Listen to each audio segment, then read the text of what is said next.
नमस्कार, मैं प्राध्यापक डॉक्टर अनूप दळवी, अध्यक्ष हिंदी विभाग RBNB कॉलेज श्रीरामपुर।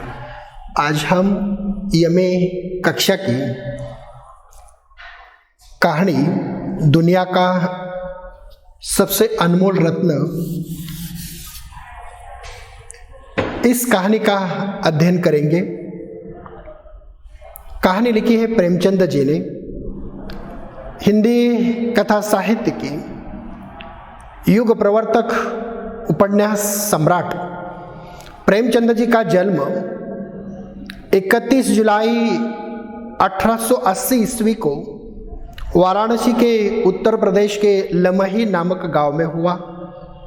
उनके पिता का नाम मुंशी अजायब राय था तथा माता का नाम आनंदी देवी था। इनका आरंभिक जीवन बहुत ही संघर्षमय था। इनका असली नाम धनपत राय था। प्रेमचंद जी का पहला कहानी संग्रह सोजे वतन नाम से प्रकाशित हो गया था।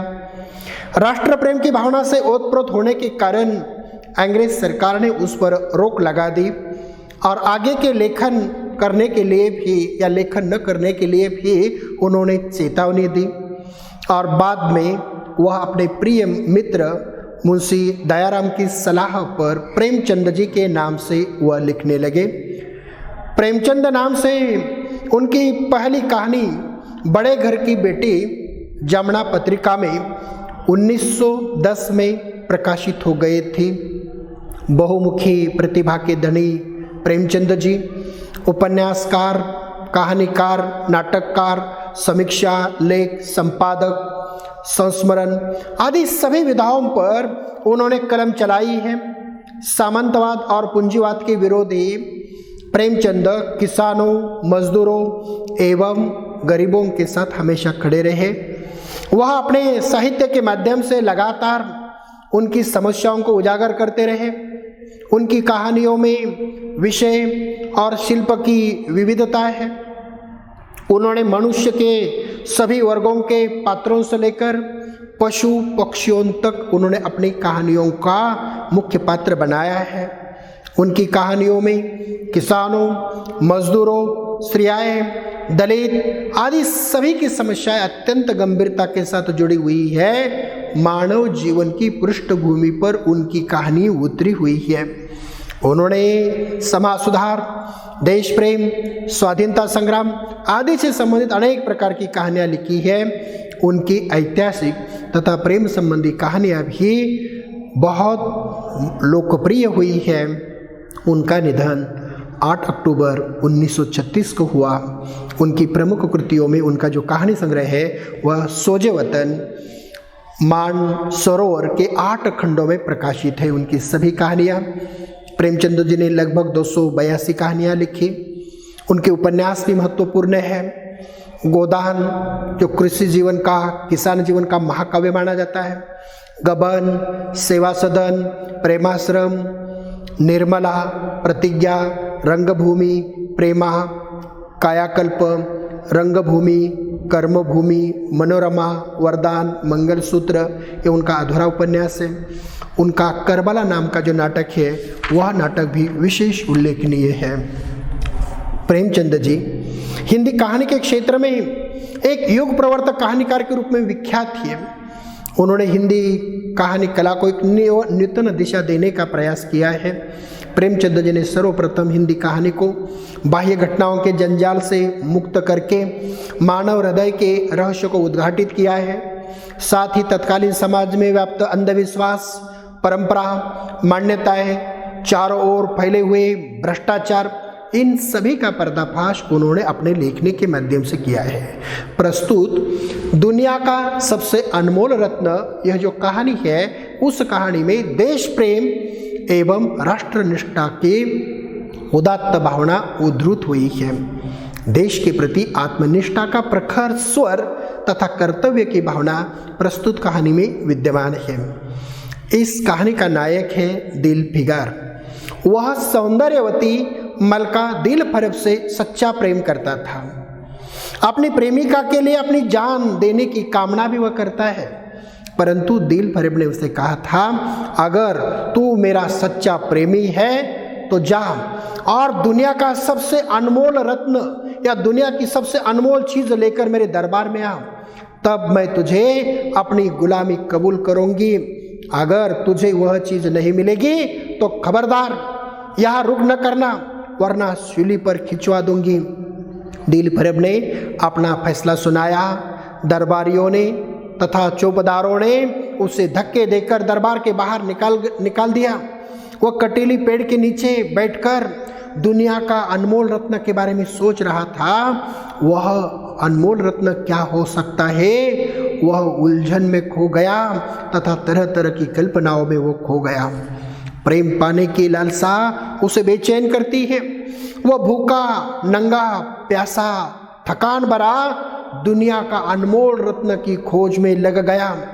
ऐसी अवस्था में उन्होंने मैदान में जाकर देखा, एक काले चोर को फांसी पर लटकाया जा रहा है।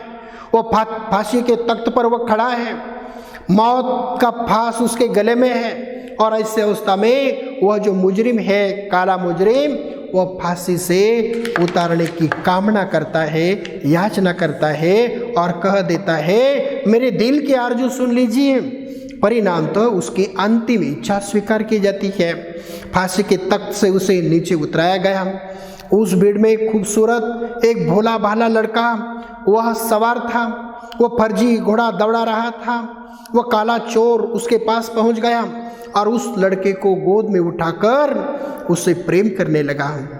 वो भोला भाला लड़के के माध्यम से उसे अपना बचपन याद आया। अपने बचपन की घटनाओं का बहुत असर उस पर हो गया। उनके आंखों में दम तोड़ती हुई लाशें, तड़पती हुई लाशें उनके आंखों के सामने आ गई और परिणामतः उसके आंखों से आंसुओं का कतरा आ गया।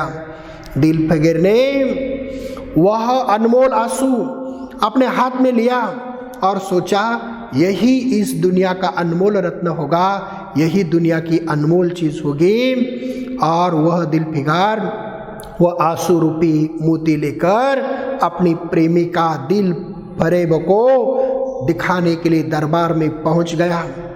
मन में डर था, अगर यह अनमोल रत्न साबित नहीं हुआ तो फांसी पर चढ़ना पड़ेगा। दिलफरेब ने अनमोल चीज उनके सामने उन्होंने प्रस्तुत की। दिलफरेब ने आशा और भय की स्थिति में अपनी कैफियत बताकर वह अनमोल चीज उन्होंने प्रस्तुत की। परंतु दिलफरेब ने कहा, दिलफरेब, बेशक दुनिया की बेशकीमती चीज तुमने ढूंढ लाई, तेरी हिम्मत और तेरी सूझबूझ की मैं दाद देती हूँ, मगर दुनिया का सबसे बेकीमती चीज़ जो है वो यह नहीं है, अनमोल चीज़ यह नहीं है। इसलिए तू जा और फिर से कोशिश कर, शायद अब की बार तेरे हाथ मोती लगे और तेरी किस्मत में मेरी गुलामी लिखी हो। दिलफरेब उसे देखने की कामना करता है, परंतु वह नाराज व्यक्त करती है। परंतु उनके नाराजी व्यक्त करने के कारण चौबदार फिर से दिलफरेब को दरबार के बाहर निकाल देते हैं। अपनी प्रेमिका की कठोरता पर वह आंसू बहाता है। वह भगवान से रास्ता दिखाने की कामना करता है। तूने सिकंदर को रास्ता दिखाया, सिकंदर की सारी दुनिया का मालिक था और मैं एक मुसाफिर हूँ। प्रार्थना करता हूँ कि उसका बेड़ा पार हो जाए।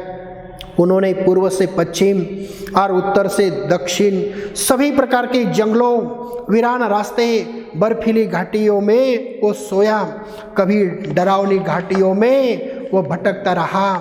एक दिन शाम के समय एक नदी के किनारे खस्ताहाल पर वह पड़ा हुआ था। वहाँ उसने देखा एक चंदन की चिता रचाई गई है, उस पर एक सुंदर युवती बैठी हुई है। उन्होंने सुहाग के जोड़े पहने हुए हैं, 16 श्रृंगार करके वह चिता पर बैठी हुई है। उसकी जांघ पर उसके मरे हुए पति का सिर है। चिता रचाई गई है और युवती का फूल जैसा शरीर थोड़ी देर के बाद उस चिता में जलकर राख हो जाता है। राख के ढेर में वह तब्दील हो जाता है। उस प्रेमिका ने अपने प्रेमी पर अपनी जान न्यौछावर कर दी थी। दिलफरेब उस राख के ढेर में से एक मुट्ठी भर राख लेता है और उसे लगता है यही दुनिया की सबसे महत्वपूर्ण अनमोल चीज़ है, अनमोल रत्न है समझकर वह दिल फरेब को मिलने के लिए गया। उन्होंने हिम्मत जुटाई, चांदी जैसी कलाई उनकी चूम ली और वह उनके हथेली पर उन्होंने रखी, सभी प्रकार की कैफियत सुनाई। दिल की भावनाओं का प्रतिपादन करते हुए दिल फरेब उसे कहती है, जा नौछावर करने वाले आशिक, दिल फिगार, बेशक यह राग तूने लाया है जिसे लोहे को सोना कर देने की शिकायत है। दुनिया की बेशक यह अनमोल चीज है और सच्चे दिल से मैं तेरी एहसानमंद हूँ कि तेरी ऐसी अनमोल भेंट तूने मुझे दी, मगर यह दुनिया की अनमोल चीज नहीं है। तू जा दुनिया की अनमोल चीज तलाश कर ला। दिल फरेब की बात सुनकर उसके होश हवास उड़ गए। चौकीदारों ने फिर उसका हाथ पकड़कर दरबार के बाहर उसे निकाल दिया। अब तीसरी बार प्रेम का पुजारी दिल फिगार निराश होकर दरबार के बाहर आ गया। दुनिया का अनमोल रत्न प्राप्त करने के लिए दिल फिगार दीवाना हो गया। गगनचुंबी पहाड़ों की चोटी पर जा पहुंचा।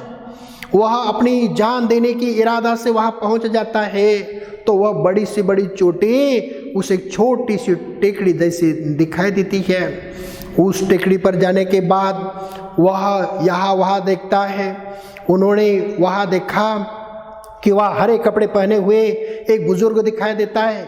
वह हिम्मत बढ़ाने के लिए उनके ऊंचे स्वर में बोलता है, दिल फिगार। वो बूढ़ा वह आदमी उसे बोलता है, दिल फिगार, नादान दिल फिगार, यह क्या बुल दीजी जैसे हरकत कर रहे हैं। तू मोहब्बत का दावा करता है और तुझे इतनी भी खबर नहीं कि मजबूत इरादा मोहब्बत के रास्तों की पहली मंजिल है। मर्द बन, हिम्मत जुटाओ, पूरब की तरफ चले जाओ। वहाँ एक देश है और उस देश का नाम है हिंदुस्तान। वहाँ जा, तेरी आरजू पूरी होगी, तेरी इच्छाएं पूरी होगी। साथ ही बुजुर्ग वहाँ से गायब हो गया। दिल फिगार काफ़ी खुश हो गया, पहाड़ से उतर गया और दुनिया का अनमोल रत्न पाने के लिए वो हिंदुस्तान में आया। दिल फिगार शाम के समय एक मैदान में पहुंचा। वहाँ बेशुमार और बेजान लाशें बिना कफन पड़ी हुई थी। सारा मैदान खून के रंग से लाल हो गया था। मरने वालों का कराहना, उनका सिसकना, ईड़ियाँ रगड़कर जान देना, दरिंदों के द्वारा हड्डियों को नोचना या गोश्त के लोगों को लेकर भागना, ऐसे खौफनाक दृश्य से वो बेचैन हो गया। परंतु उसे ख्याल आ गया कि यह लड़ाई का मैदान है। वहाँ एक युवा सिपाही के पास वो जाता है जो जमीन पर सिर झुकाए पड़ा हुआ था। उसके सीने से खून का फव्वारा जारी था। तलवार की मूठ उसके पंजे में थी।